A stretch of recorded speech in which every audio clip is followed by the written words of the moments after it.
Who sent the coronavirus and why?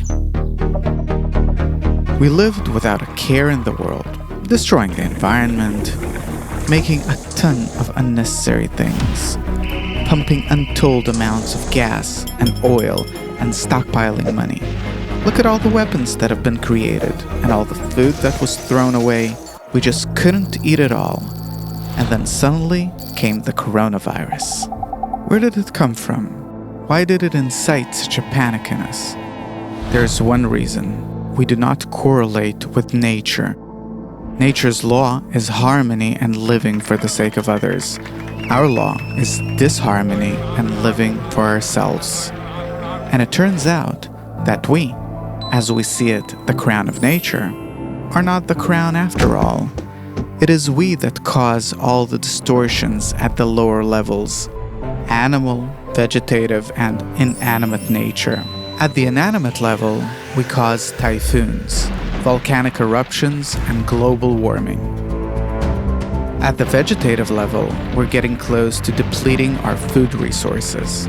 And at the animate level, as you can see, new viruses are emerging, which could become exponential. All of this comes into being because of us, because of our actions. Until now, humanity didn't realize that all of this is caused by egoism, that this is the root of all suffering in the world.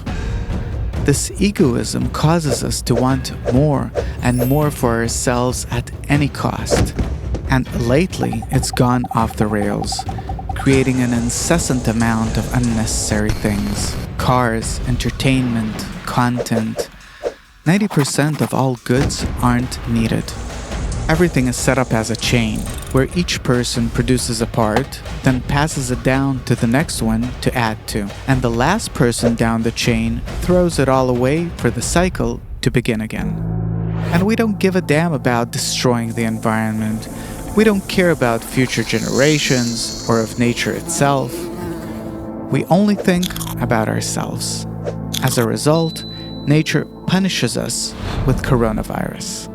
And its uniqueness lies in how it affects each person.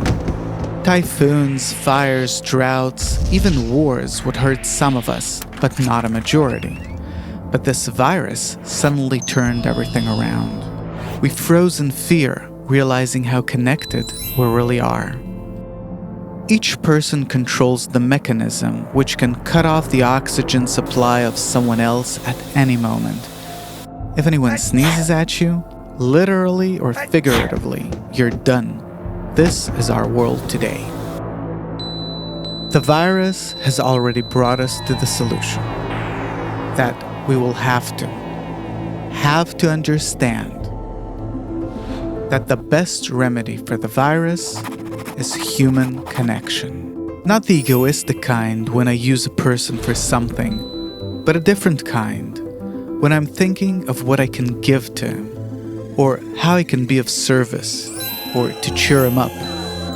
And if we start thinking and acting this way, instead of causing us harm, the epidemic will turn out to be a huge help. It'll cleanse us of all the garbage, will reduce the production of unnecessary things. No one will consider buying the last trend just to show off. We'll stop neurotically accumulating money and working useless jobs only to work. The era of producing normal, good quality, beautiful clothing and healthy food will come. The politicians will stop being at each other's throats and causing discord among people, but rather they will be praised for their understanding that a mutual guarantee is necessary for our survival. And then we will see how the world will change. And all this can come about because of the same virus, because we will absorb the laws of what sent us this virus, the laws of nature. And we'll realize that it's been calling us for a long time, but we wouldn't listen because we were too preoccupied with ourselves.